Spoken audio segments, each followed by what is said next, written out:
right, welcome back. So I'm going to do an 11/22 report, and I was prompted that it was time to do this, and I'm channeling the Lord as we speak. And I've been channeling the Lord all day. I channel the Lord all the time. I channeled the Archangel Michael when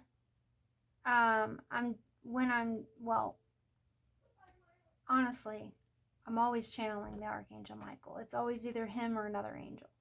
So when I'm working on stuff like what I was being shown today, I'm often working with the Archangel Michael and Gabriel. So here's what Gabriel was showing me actually earlier today. So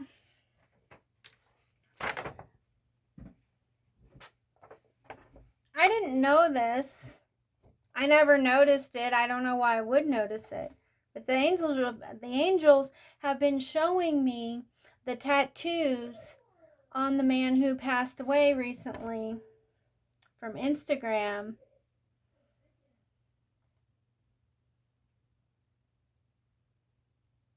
Carter. I forgot. His last name's not coming to me. So when my daughter made this, we were watching Edward Scissorhands. And I can't remember if she actually drew this before or after.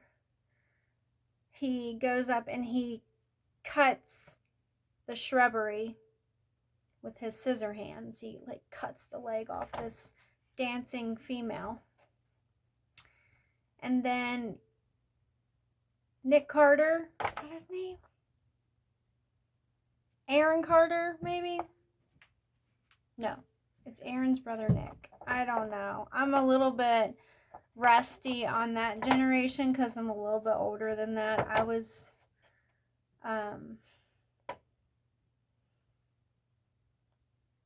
12 when I was 12 when New Kids on the Block came out, so I don't know how old I was when Backstreet Boys came out, but they were from my area. Backstreet Boys were literally from 2 blocks from where I lived. Their mom, I waited on one of their moms every single day. I don't know which band member's mom it was. But anyway, I lived in an area where there was a lot of that. So his tattoo looks a lot like this. So I don't know what this is. I don't know why this is being shown in reference so much, but it's the star with a missing leg, with a missing star.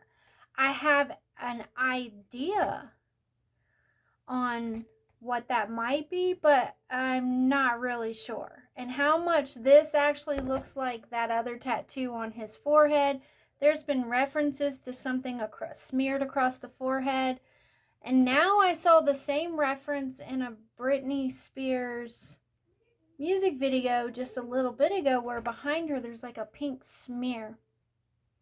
Something to do with blurred lines. I don't know. So he'll be showing me these things for a while before it'll actually come into a clear picture of what I'm being shown. So he show me. Then he's like, do the report. And then I go to do the report, but I'm not quite done channeling. He wasn't quite done talking to me yet. I was supposed to be getting ready to do a report or putting something in my report. But I get frustrated trying to hear what it is. So then I just want to go do the report. And basically what it is, yesterday he was saying, spread the message of hope. And today he's talking about how a lot of people there's a lot of fear. They're using a lot of fear. And this is something that's going on that we don't see necessarily, but God sees. That they're just using a lot of fear to get people to operate, function, to continue the show, to to carry on or to do whatever it is they want them to do. It's a real weird place and point where we're at right now. So I was saying in another video, I had to delete the video because I just didn't feel like it was going to cover what the Lord wanted me to cover in the video. I covered a lot, but it wasn't going to cover what he wants me to cover. So let me just try to move on with this. So there's a lot of fear. There's a lot of worry. There are people that are insecure about their relationship with God, whether they know God, who actually knows God, who doesn't, who to listen to, not to listen to. There's even fear to the level of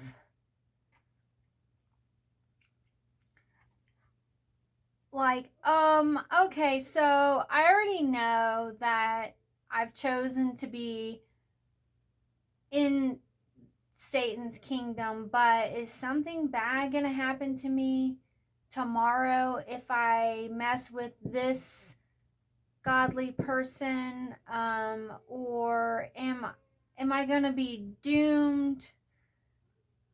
Like, I don't know, there was something weird like that. Like, I was picking up consciousnesses of people who were starting to awaken to the fact that they're in Satan's kingdom and that there's no hope for coming out of it. But see, they'll use that programming on us too. They'll say, no one's coming, don't even try, no one can hear you. And they'll do this to celebrities. They'll do this to their puppet people or whatever too. They'll make them think they don't have any choice. They'll use fear tactics. They'll use programming, and then they'll tell them, don't worry, Jesus isn't coming. Don't worry, God isn't real. And if they get to the point where they know better, they know God is real, they've seen something or had some experience to the point where they're not only showing that they believe that there's a God, but they're a lot more of their energy and attention is going to God versus whatever that matrix had them focused on.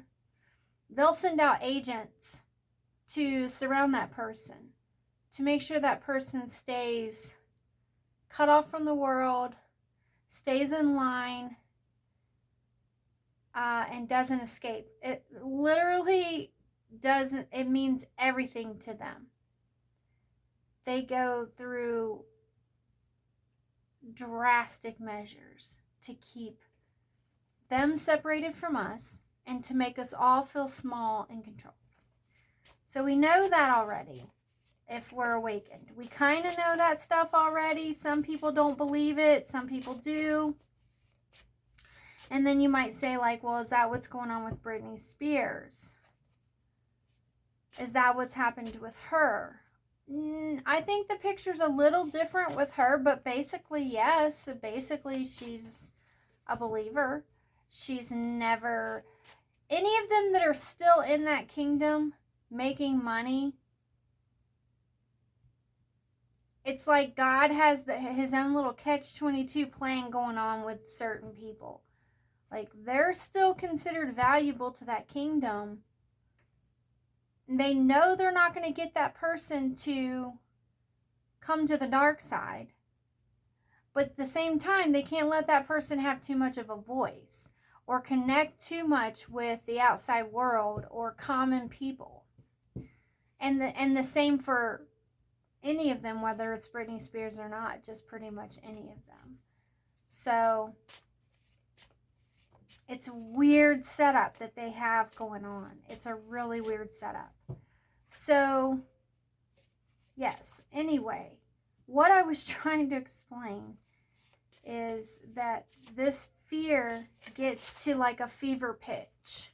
It gets so intense, this fear and this anxiety, that common people start to pick up on it and feel it too.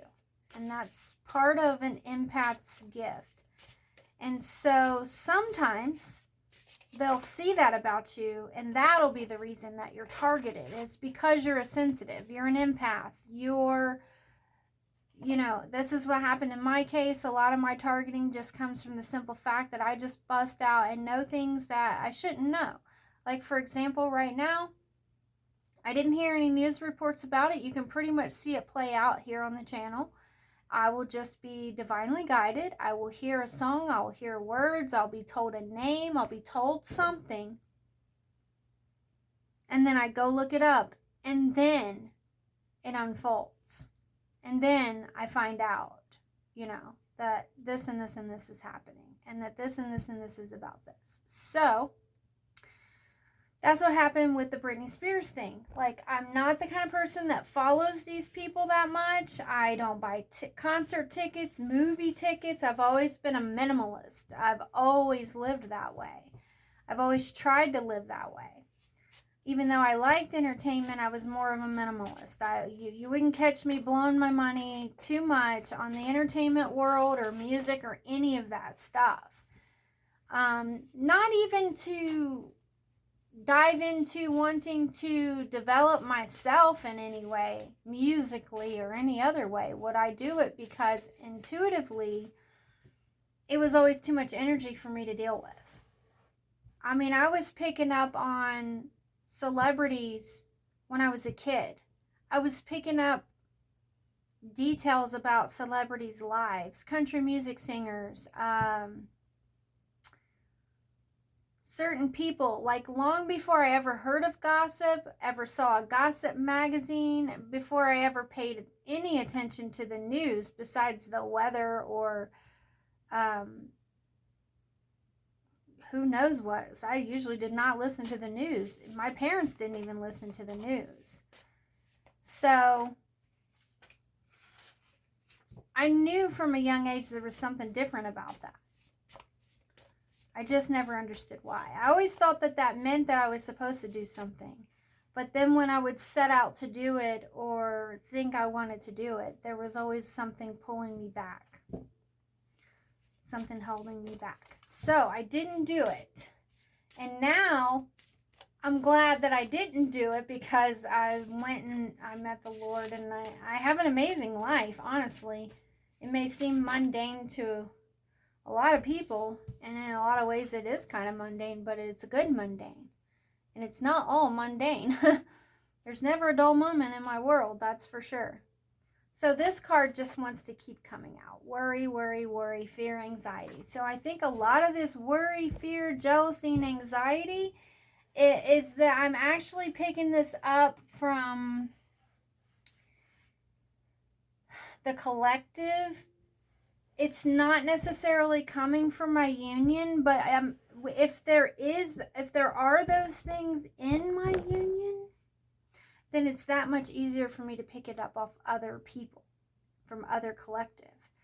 And so the Lord was saying this today, is that whatever issues are in my union, whether it be mine or the masculines, whatever they are that cause jealousy, or could potentially cause jealousy, have to be faced and dealt with.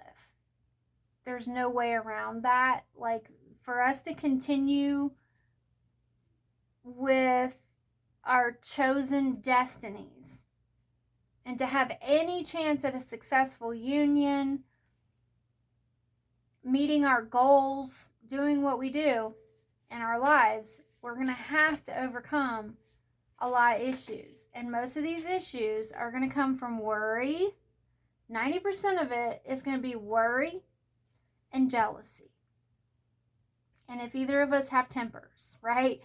This is all pretty obvious. This is most people. This is most relationships. But since we're trying to work on a union, and since this is about love unions and awakening, the Lord is trying to give us directions on that. So we got 2-9. We got 2-9 earlier in my channeled updates, which are here in the community if you're paying attention to those.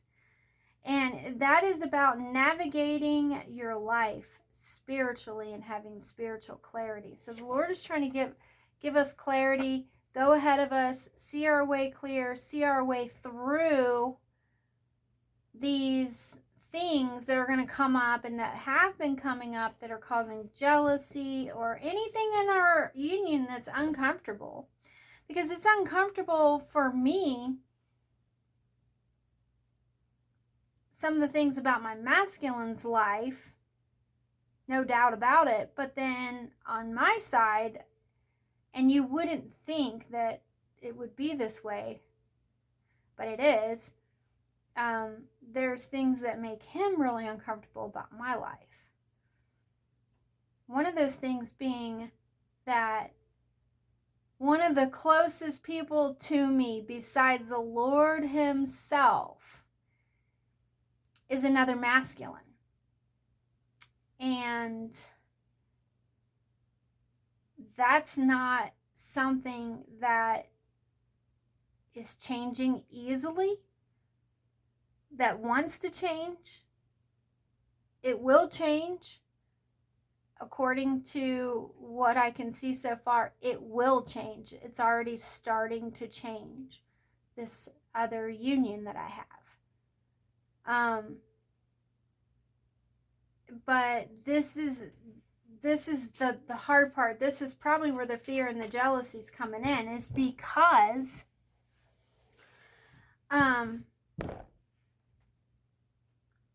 it's actually a little, the part of it's unexplainable, because it's a little unexplainable even to me and maybe even to my other masculine, why we are as close as we are, why we find it so easy to be in each other's energy and to find that comfortable thing that we have, this trust and this loyalty and thing like that. It's sort of like this. It's like if your partner was, let's say a police officer or a firefighter, and they went out every day to fight crime or to fight a fire, and they have their crew, and they have their best partner who's had their backs, who's been through some of the worst stuff with them now, and anybody coming into that person's life is going to feel the energy of them having other people close to them.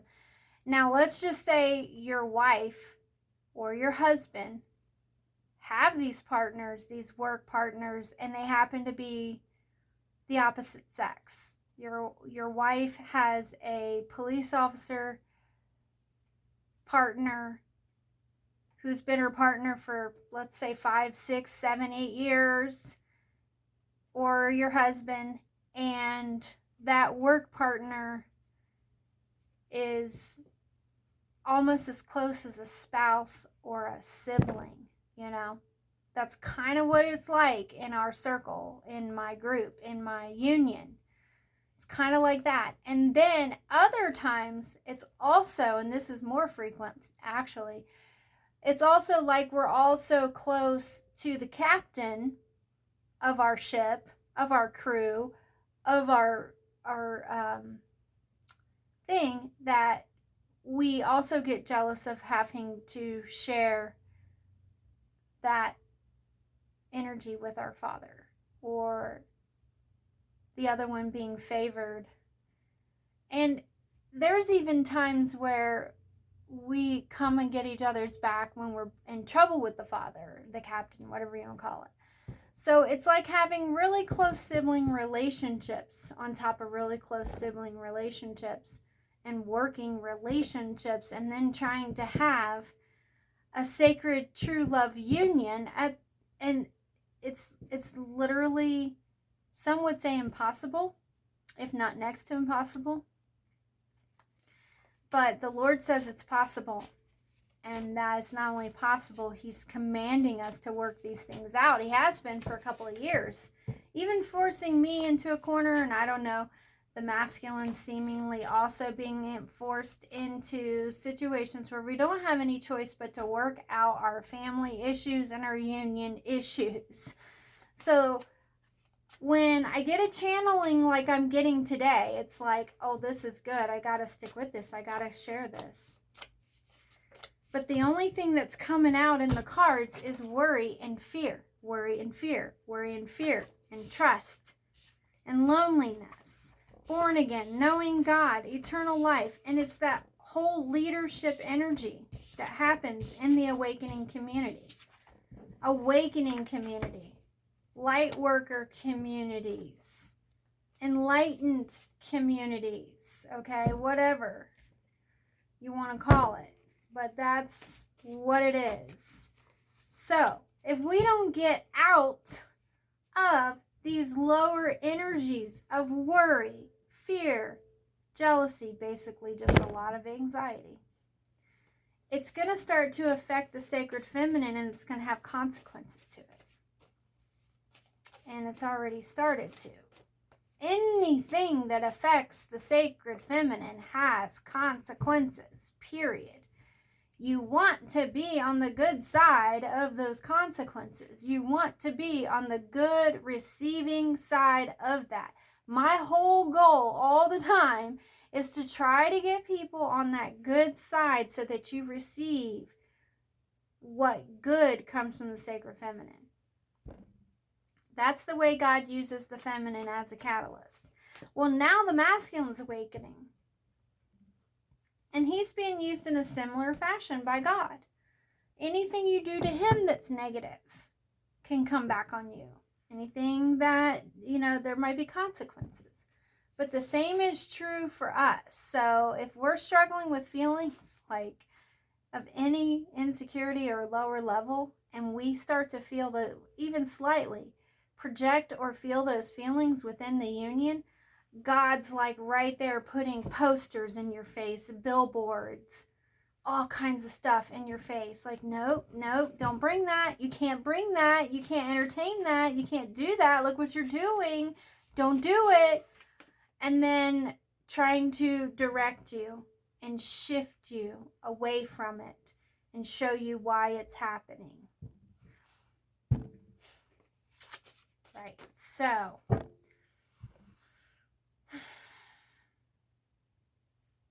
So basically,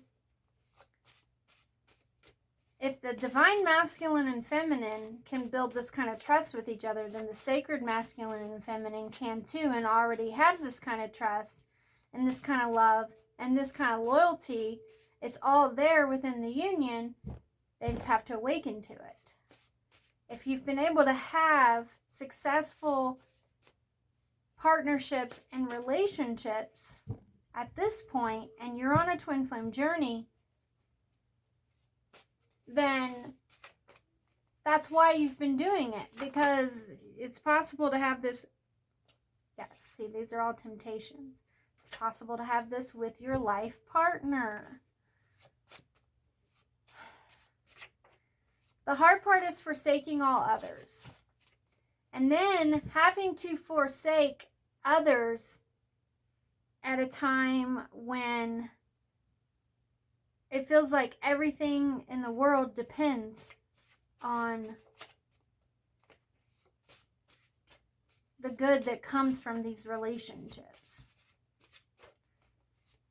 And you have to start, that's what you have to awaken to, that it's all been coming from your union the whole time.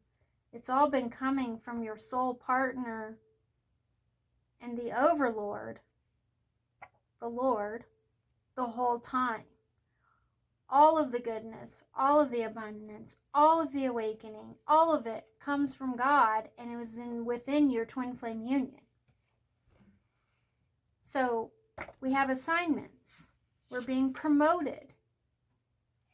He wants to move our union up the monad. He wants to help us complete these assignments and navigate our way through these missions and assignments. So we got right down to the nitty-gritty, and he said, look, there's programming. There's things that are being said and done that are programming that are not good. Promotion. That are important, that are on the agenda, that are a part of your assignment, what have you, that I need you to be present with, active in seeing, present and listening, present and praying. Like prayer came out like a whole bunch of times. So I was getting worry and all these other energies, and then I was getting direction and I was getting pray. So he was saying, pray for direction. Pray to see. Pray for clarity and understanding and direction at this time, right? So that's the report. I don't have much deed cards to give you, except for we've been seeing the temptation.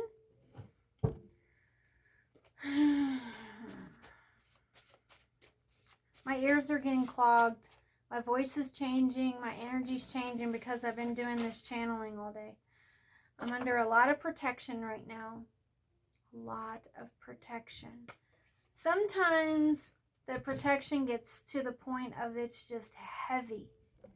Just the protection alone is heavy. So I want to get through my mission. I want to answer my call. I want to do my assignments. But I get to the point where it's like,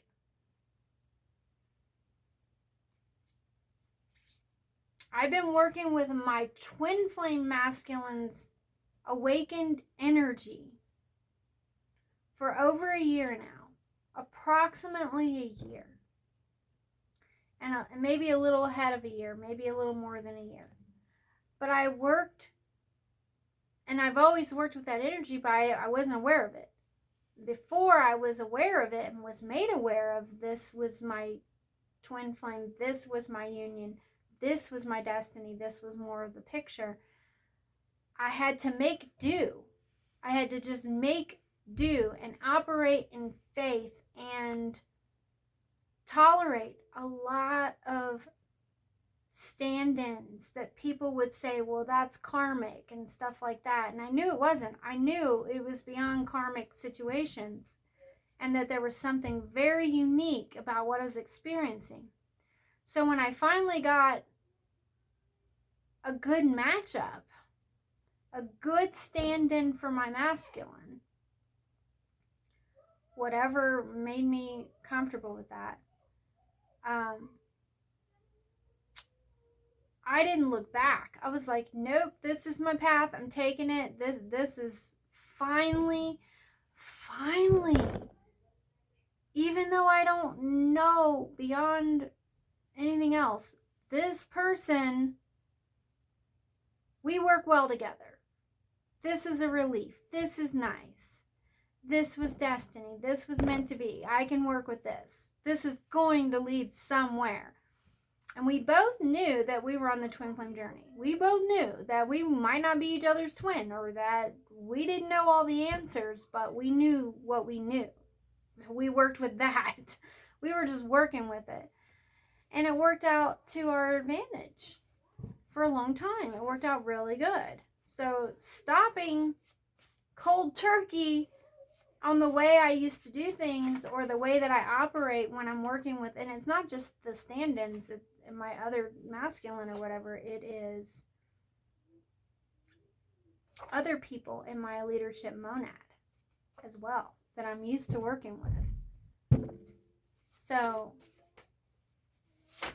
my masculine, if he does experience the jealousy,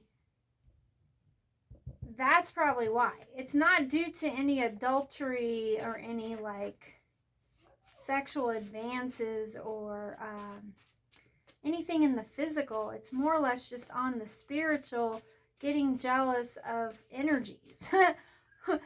At least as far as I'm able to see from where I sit. And we come together on these things, and it seems like, yep, that is the truth. We're getting confirmation that that is the truth. It's more happening on the spiritual plane, so it could be coming from lots of different things.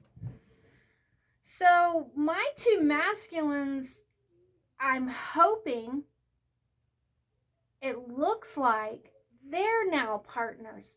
They work together. I worked so good with these other masculines and this other twin flame soul because my masculine also will work well with these other souls. So it's like a little bit of a transition period.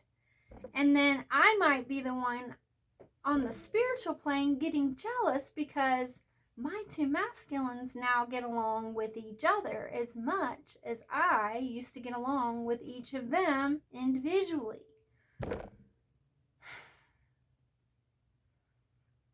But either way, it still opens the door, and my channelings can get weird. So there was definitely more jealousy going on than that, and it was definitely not just in my union. It was definitely a collective thing.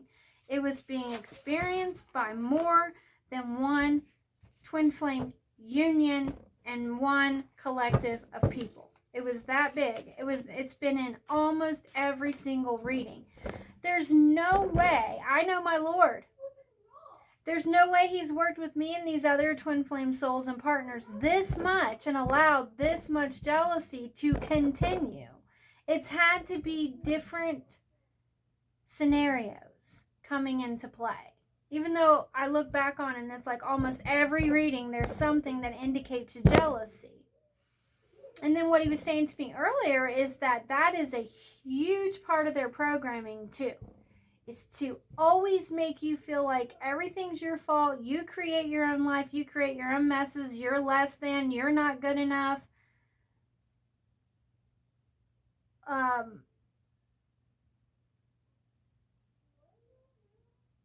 That's probably the biggest part of it right there. Is that a lot of this jealousy is stirred up from what we're seeing and hearing and what we've been seeing and hearing and experiencing all our lives.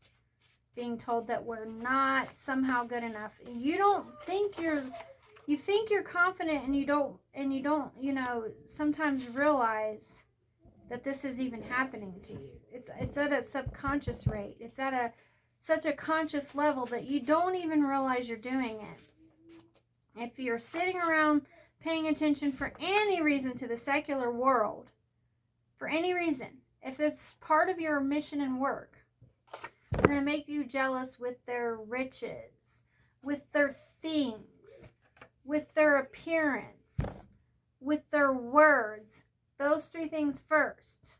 Their things, their appearance, and their words. They become masters of illusion just by doing that alone. And that is enough to keep you in a lower state, operating from a place of I'm small, I'm little, I'm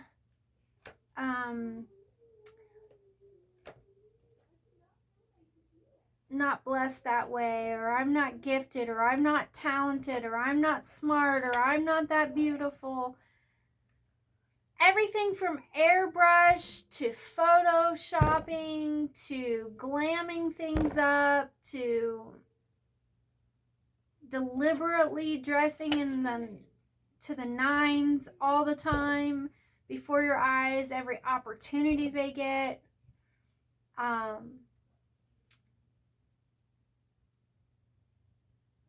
It's so weird though, because they're the ones singing songs like what goes around comes around. But it means something different to them because they've been put through a different programming. So what it actually means or what it means to us may not mean the same thing as what it means to someone who's in their cult or their secret society or their matrix, their eliteness, whatever it is that they're involved in. And then you have these people that believe that everything they're doing is to communicate with you, to somehow relay something to you that you might want to know. And they'll call it Easter eggs on the internet now. They call everything Easter eggs. Did you count the Easter eggs in the movie or the video or the music video and all this kind of stuff? And that's just to keep you hooked in. Most of that doesn't mean much at all and distracts you away from the things that are there that really do mean something. Could be lyrics, could be something. You might not catch it. Whereas someone who's been a target of theirs for a long time and has a lot of experience, such as people in my collective, things that will catch even on the spiritual plane. So that's what happens to me is I catch it even on the spiritual plane. I'm over here having dreams about highways, celebrities praying on the highways, typhoons opening up over top of highways. There's all kinds of weird stuff that I'm like, and then sure enough, I find out and start hearing stuff about these celebrities at the same time that I'm seeing and picking up on it and knowing about it. So it gets really weird. So you want to know why. If God's the one showing it to you, and he is, you want to know why, but you don't want to get caught up in that secular world. But we have to go through our training. And if our assignment is to understand the secular world and to break our own programs and help others break programs and find truth and enlightenment and have their awakening and their awareness and come into their knowing of God and come into their unions, because that is God, that is knowing God. It's having your union. Now, we're twin flame lovers at the top of the monad. And eventually everybody is, because we all have a partner within our union. That's a gift of the Holy Spirit. And if for any reason we don't meet that partner or we're not with that partner, we always have God. He's your number one stand-in. So if you awaken and discover that you're a twin flame and you're on a twin flame journey, and trust me, you know when you are. It's not like just standard awakening. It's not your everyday born-again Christian awakening. It's not your everyday New Age awakening or any other type of awakening. A twin flame awakening is on another level entirely. That's the whole reason you know, is because you've been experiencing it for many, many years, all your life. It's very different. It stands out even in the universe. It stands out even to God. The way he works with you in your union may be different than the way he works with other people. So, I kind of know when he's trying to show me stuff, but I don't always know what he's trying to show. He's giving me an assignment. He's giving me directives. He's giving me commandments, and I don't always know what those commandments and directives are until it plays out. So when I'm doing this report and I'm telling you to stay out of these energies of worry, fear, and to pay attention to direction, find your direction in life, your inner compass, your knowing of the Lord, your gnosis ability, your intuition, that's the key right now too, is intuitiveness. So we were sent some other angels. We were sent Gabriel, we were sent Haniel, we were sent Raguel. Most generally, I don't work with all these angels. I've worked with them all, but most generally, I work with Michael, Raziel, Metatron. Occasionally, it would be like Zadkiel and Raphael, and that was kind of my standard. That was my 5 guys and my burgers and fries. But then when we enter new cycles and he gives me these other angels, and then the messages look the way they do, and you know what these angels are about, you got to put that together. So if he's showing me Gabriel and he's showing me the targeting stuff, then that's going to be a lot of stuff with my twin flame. My sacred masculine is like a Peter. He's that kind. His type is like Peter in the Bible. He is that kind of power and ability and knowledge, and that kind of a place with God where he's like a second in command. And then I'm also like that, but I'm a female version of that, and so is a lot of my collective. We share in that, is that we all are a lot like Peter and Paul and Mary. My whole entire upper monad, if it's not the Native American stuff that we're connecting on, we're connecting on this Bible Akashica stuff, and then occasionally we're connecting on some of this more ancient Akashic and ancient culture stuff that we all have picked up and have in common.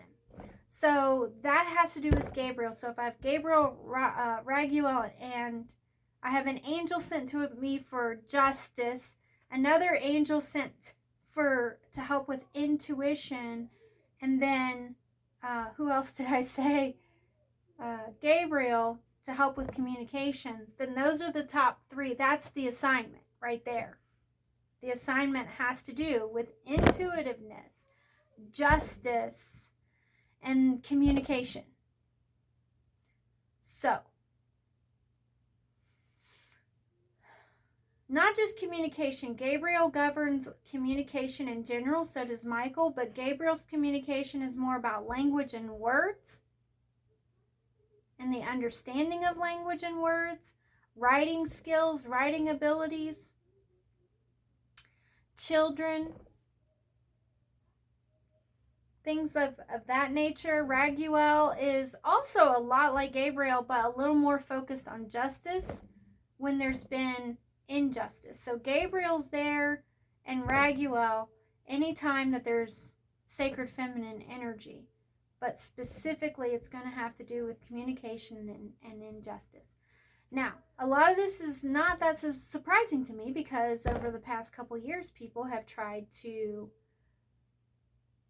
use writing to implement some sort of cursed program or curse or mind control. So Raguel was not having that. He came in very, very strong several times. So if you're praying for like your name not to be connected to things, your image or your name itself, Raguel and Gabriel are on board. If you are praying to increase your intuition and your enlightened energy, then we have the intuitive angels. So masculines are going through their sacred awakening. Sacred masculines are awakened now. We're used to females being awakened on this planet. We're used to feminine awakenings. One of the things they did to cloud up the masculine's awakening is filled it up with this alphabet gang stuff all over the place. Now, they did this in the past before. They did this in the 70s.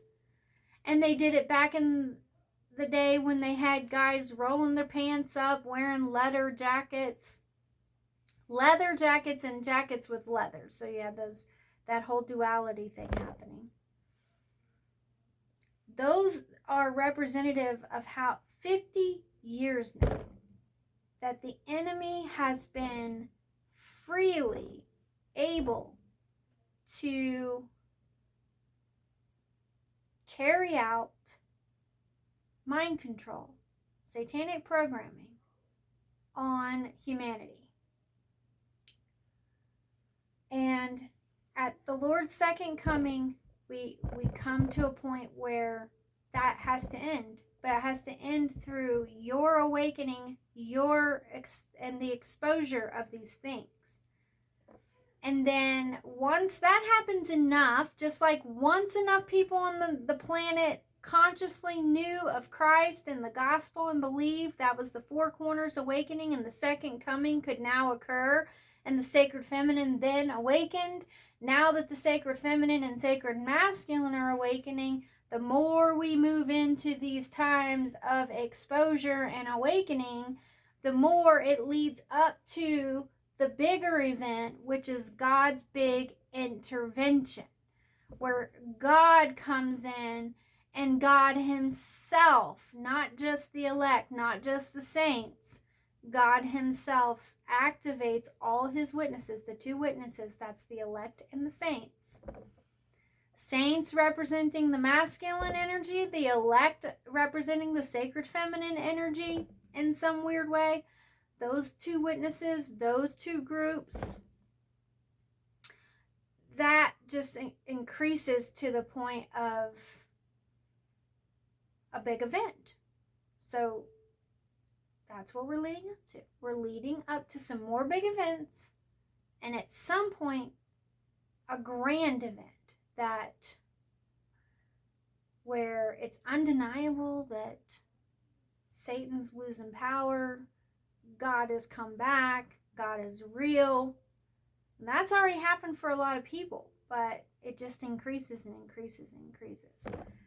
And what God wants you to not be afraid of is how desperate they are, or how hell-bent they are on doing evils, causing problems.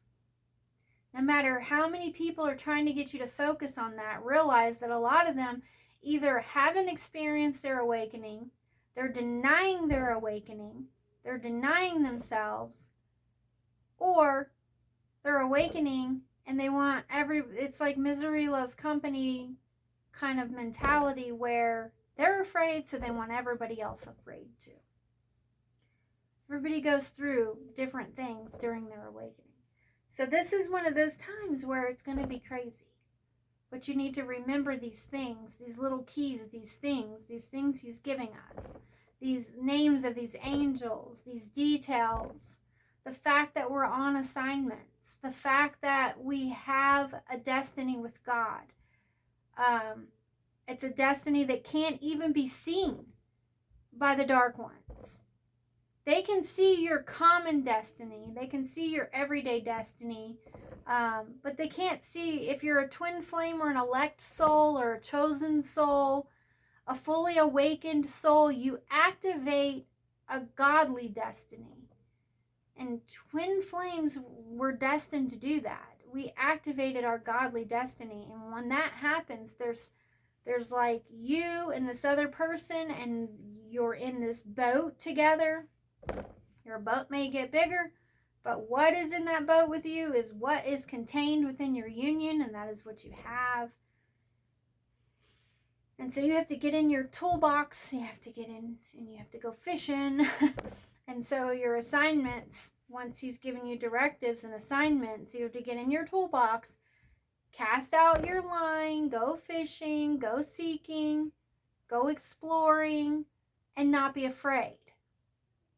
And be able to come back to zero, come back to your union, come back to your twin flame partner, and you get used to doing this with each other after a while. If you've had to do this with other people, and now you're getting to come together and do this together, it's kind of surreal. And depending on what level of healing you had to complete, what your assignments were, what your directives are, may look different. For me, we're working with a lot of people that had physical disability because of sudden accidents, sudden losses. We have a lot of that. That's a common theme. And other people might look different. Maybe you deal with a collective of people who always get their cars stolen, or always do the same and say the same thing. So it's just different with everybody. So I know for us, my assignment had a lot to do with knowing a lot about medical things, medicinal things, everyday things. And then on top of all that, also powers and principalities type things. Sword holders all have to study and know and be shown approved as elect souls who have studied themselves and sharpened their swords through the understanding and knowledge of powers and principalities as they stand in our world, the powers that be. To some degree, you have to know these things to be a sword holder, to be a Blu-ray, to be a twin flame key holder, Blu-ray, whatever you want to call it. Now, we're key holders in my monad and in my union, and we're sword holders. Some people are just key holders, and their sword holder abilities are like on reserve. Could be because they've been targeted, could be because they're public speakers, they have a position, that's usually why. And so then there's other people that will speak for them. And so there has to be a lot of extra communication. We have to have a little more assistance with communication. So we work a lot with Gabriel and Michael for that reason. That's how it is. That's how it is with sword holders, key holder twin flames, rod and staff twin flames. You'll hear these terms if you're in the twin flame communities. And they'll speak to you in ways that you know. So the rod and staff thing, I achieved that when I unlocked the Akashica, and I came out of my void in my dark night of the soul. It went dark night of the soul, dark night of the soul, dark night of the soul, dark night of the soul, dark void, long dark void. And then I came out and activated some more sword holder ability and some more rod and staff ability. And that's when I was like channeling, and I got more names, I got more this, I got more that, and I called it Akashika and blah, blah, blah. It all came in together as this Akashika thing. So that's a rod and staff thing, and I did that with my stand-in more than I did with my twin flame. So he probably still has things he has to do for the rod and staff part of our union. Because our union has all of these functions in it too. We have one of these versatile things going on. I want to say versatile because that's all I can think of. But it's like we have all of the arc assistants that twin flames have. But we have like different sets of it. I don't even know how to explain that. But that's just how it is. And for whatever reason, we get these keys and we unlock more of these sword holder abilities. And when you unlock a rod and staff ability, that means you understand scripture, you're having an understanding of powers and principalities, you're having a relationship with God, your intuition's pretty good, your knowledge of Bible history at that point's also pretty good, you're starting to hear and attune to the prophetic, things like that. And that's when you run into a lot of people trying to tell you about you and tell you who you are, what your destiny is, what you're good at. Like today, what was it? Somebody was telling me this morning, you're a true psalmist. It's like, I've been on this journey 13 solid years, literally almost every day. Like, I still need somebody to come chime in every now and then and tell me what I'm good at. But it was probably Gabriel, and I just didn't know I was channeling Gabriel yet. So at that point, I was like, oh boy, here comes somebody from the shadows again to try to act like they got to give me guidance, when it was actually my angels trying to give me guidance. So until I get grounded, I don't know. So I got grounded, and as soon as I did, it just unrolled with all this information. Let me show you why you've been seeing that star. Let me show you why you've been seeing that. This is what this meant. This is what this meant. And I'm like, okay, that's a lot all in one day. Let me try to do this report. So this is the best I got right now. It's a little sloppy. There's no real keys other than the things I told you that were showing up in the cards. It's just getting to dealing with the jealousy and the lower level and the worry. Why is there so much worry? Look at where you're headed with these energies. Okay, we can't take these energies into fifth dimension with us. We can't take them into the higher realms where we're destined to go. So they have to be transmuted. And if we run upon these energies and it gets to the point where we can't transmute it, that's when it's like, okay, well, whose is it then? Why is it here? Is it mine? Why is it ours? Why is it affecting our union? Why is it in our union? Whose is this? I think I found your bullshit. Come get this bullshit, please. Right? And so that's kind of where we've been with it. Like, it's there. We're not sure exactly why all it's there. We have a good idea why it's there. We know why it could be there. We know why we could be worried, fearful, jealous. Like, we get it, but we have to know for sure. For us to handle anything as a mission or as a collective, like, we got to know for sure why these energies are present, what they mean, why they're there. It's not just a psychic reading and a gloss over it, like, oh yeah, somebody got jealous. Nope, it's a lot bigger than that. This jealousy has gotten in the way enough so that God's not letting us turn away from it. He's not letting us ignore it. He's not letting us just pretend it's not there. There's no way around it. It's the only way out is through. So we're going to have to go through whatever we have to go through to discover what is there, why it can't just easily be transmuted, and why we get stuck there. We get stuck. Our big directives were unstick the stuck. What is it that keeps getting you stuck in worry, fear, or jealousy? Whatever it is, kick it out. Identify it, kick it out. Okay? Now, you might say, well, I just feel like kind of crappy like right in my life right now. I feel a little overweight, or I feel a little crappy. I need to look better. I need to feel better. Yeah, you think that. And you can easily change your wardrobe, your hairstyle, spruce yourself up, lose a few pounds. You can do all those things, and you should probably do those things. But when you're on a twin flame journey, you can do all those things till you're blue in the face, but if that's the shit, then that's the shit. You're not getting out of it. You won't get out of it. Your mission's too big. It's too important. Too much is riding on it. It means too much to God. You're locked in. You are locked in here with your bullshit on your twin flame journey. That's what makes your twin flame journey so hard. It's a blessing, but it's also very hard. Okay? And for anybody to sit as a religious person, whether they be Christian or anybody else, and make it sound easy or tell you that they know about it, probably not. Probably not. Because for one, it's biblical.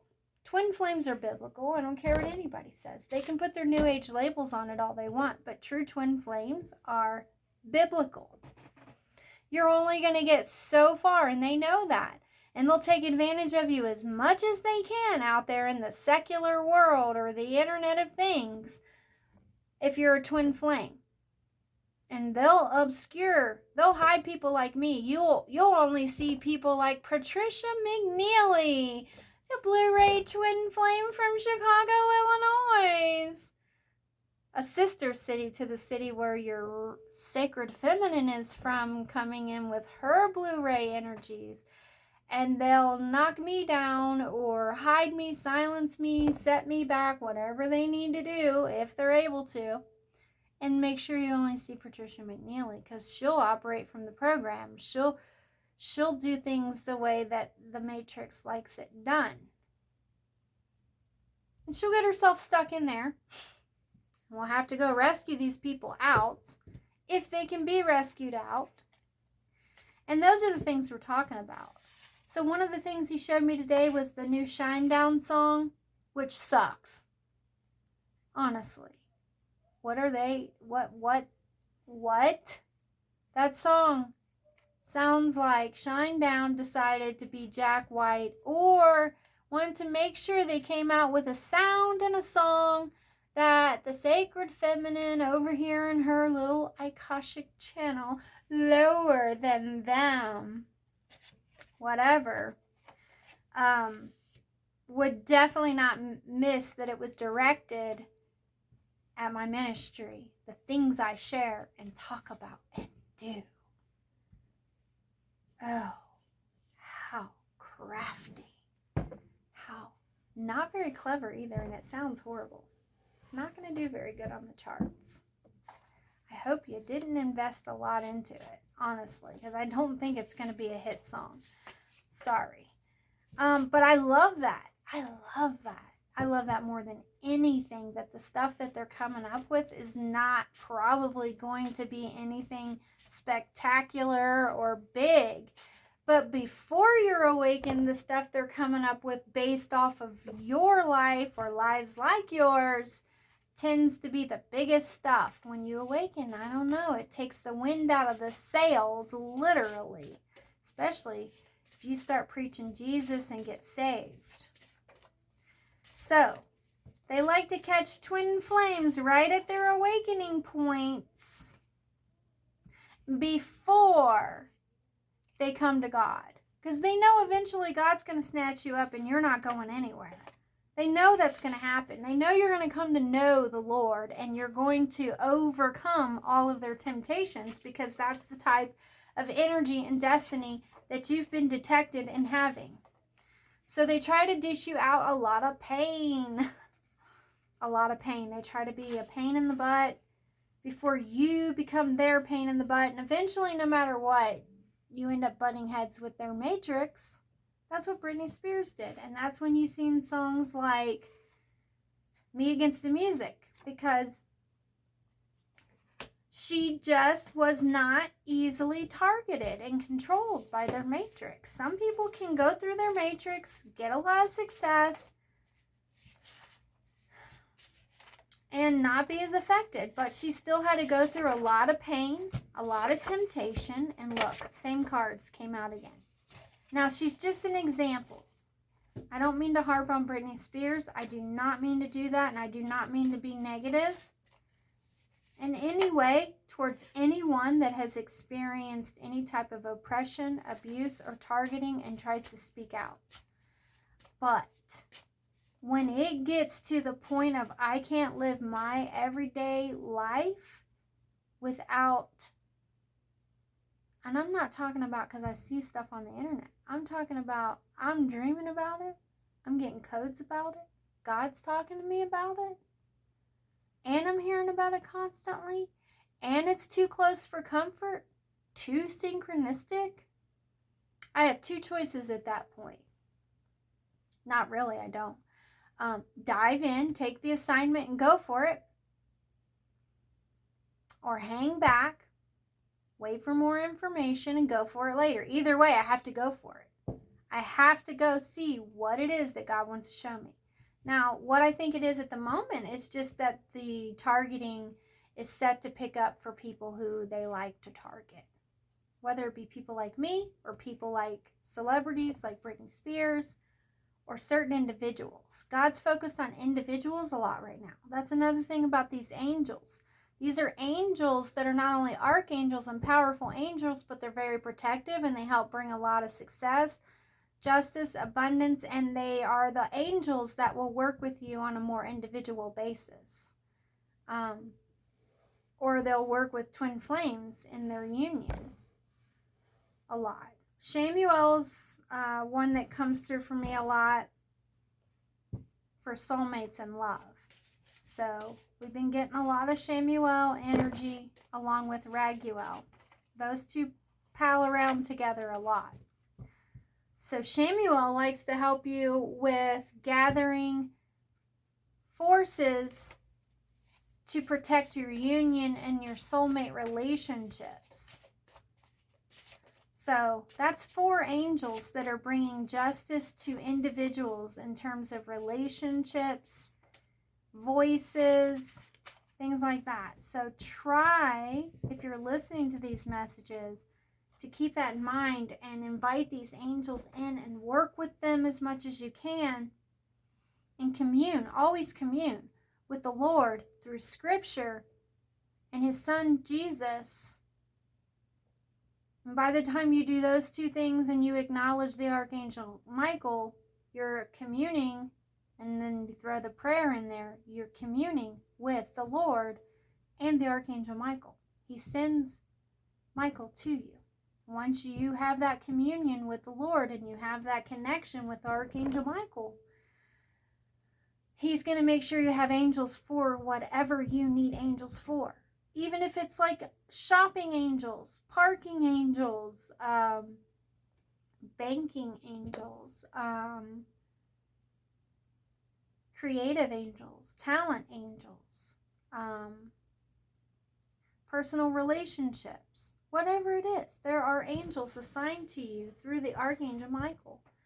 Those are part of your blessings in your twin flame union.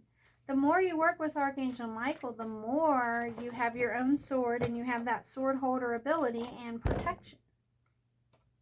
Or the more you're aware of it and able to work and live and walk within that Holy Spirit awareness and abilities that you now have, that have been afforded to you, that you inherited as your earthly abundance, right?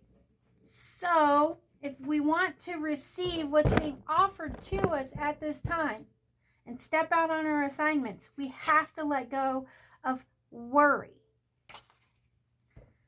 I gave you guys this little prayer. It's a serenity prayer.